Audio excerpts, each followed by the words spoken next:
Hello, good morning. তো আমি আর আমার বোনু প্রিয়াঙ্কা দুজনে আমরা মর্নিং ওয়াক করছিলাম। ভোরবেলা থেকে উঠেছি।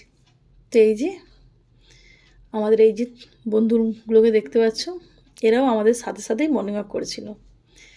তাও এদেরকে বললাম যে তোরা এক জায়গায় ঝুপু কর, চুপচাপ বস, আমরা হেঁটে নিই, তারপর তোদের কথাগুলো শুনবো। ওই যে যা বলেছি একেবারে অক্ষরে অক্ষরে পালন। চুপচাপ তিনজনেই বসেছিল আমাদের বাইরে, মানে বসে বসে দেখছি আমাদেরকে যে আমরা কী করছি। যা আমরা দুজনে মিলে বসে আড্ডা দিচ্ছিলাম পাঁচিলে।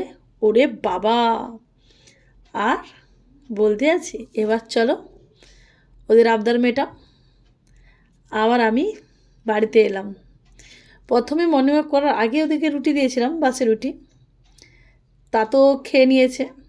তারপর আবার দিলাম, তাতেও হলো না, কারণ ওকে বিস্কিট দিতে হবে, তাই হচ্ছে না। তো বন্ধুরা, সত্যি বলছি, এরা কখনো বেঈমান হয় না।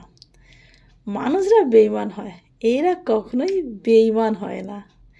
মানুষদের তুমি যত উপকার করো না কেন, পিছনে একেবারে 14 হাত বাঁশ দিয়েই দেবে। তা আবার ছেলা নয়, একেবারে আছিলা, আবার পেরেক সাঁটানো। হ্যাঁ, তাই আমি তো মনে করি এদেরকে ভালোবাসা খুবই ভালো, প্রত্যেক মানুষেরই উচিত, কারণ এরা কখনো বেঈমান হয় না।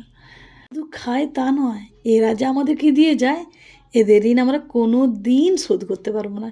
একটু ভেবে দেখলেই বুঝতে পারবেন।